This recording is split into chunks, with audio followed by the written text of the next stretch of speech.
हमारा गुजरा हुआ वक्त कितना अच्छा होता था ना।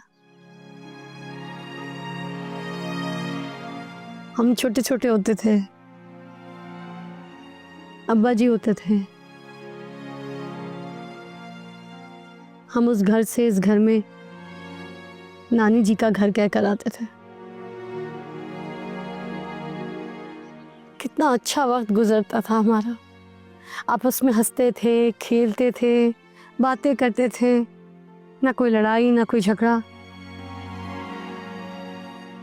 अरे नहीं, लड़ाई तो उस वक्त भी होती थी ना तुम्हारी और वशमा की। बस वो वक्त छोड़ के बाकी सारा वक्त बहुत अच्छा गुजरता था।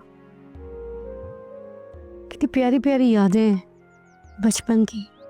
काश वो बचपन वापस आ जाए, वो वक्त लौट के आ जाए।